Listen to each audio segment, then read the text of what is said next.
தங்கத்தோட விலை ஏன் ஏறுது, வெள்ளியோட விலை ஏன் ஏறுது? இதுக்கெல்லாம் காரணம் வந்து 3ஆம் உலகப் போர் வரப்போகுது. இதுக்கு முன்னால முதல் உலகப் போர்லயும் இப்படிதான் நடந்தது. 2ஆம் உலகப் போர்லயும் இப்படிதான் நடந்தது. இப்போ 3வது உலகப் போர் வர்றதுனால தான் இந்த தங்கம், வெள்ளி எல்லாம் விலை உயருது அப்படின்னு நிறைய இது மாதிரியான தகவல்களை சமூக வலைதளங்கள்ல நீங்களும் பார்த்திருப்பீங்க. நானும் பார்த்துக்கிட்டு தான் இருக்கேன். என்னோட கேள்வி என்னன்னா, 3வது உலகப் போர் அப்படின்னு ஒண்ணு வந்துருச்சு அப்படின்னா, இந்த தங்கம், வெள்ளி இதையெல்லாம் சேர்த்து வைக்கிறாங்க இல்லையா? சோ அவங்களுக்கு ஏதாவது ஆயிடுது அப்படின்னா, அந்த தங்கம், வெள்ளி இதெல்லாம் யார் வந்து அனுபவிக்கிறது? யார் கையில அது போகும்? 3ஆம் உலகப் போர் வருவதற்கான அத்தனை அறிகுறிகளும் நம்மள சுத்தி நடந்துகிட்டு இருக்கு. நீங்க அத பார்த்துக்கிட்டு தான் இருக்கீங்க.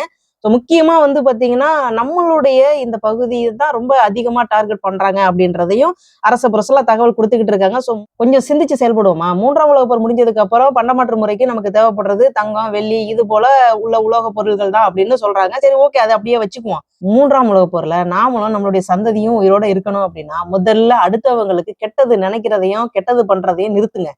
நாம என்னதான் பொருட்களை சேர்த்து சேர்த்து வச்சாலும் அதை அனுபவிக்கிறதுக்கு நாமளும் நல்லா இருக்கணும், நமக்கு உதவி பண்ணவங்களும் நல்லா இருக்கணும், நம்மளை சுத்தி இருக்காங்க பாருங்க சுற்றத்தார்கள் அவர்களும் நல்லா இருக்கணும் அப்படிங்கிற அந்த எண்ணத்தை நீங்க சேர்த்து வச்சிருக்கீங்க இல்லையா பொருள், அதை விட 3 மடங்கு அதிகமா சேர்த்து வச்சுக்கோங்க.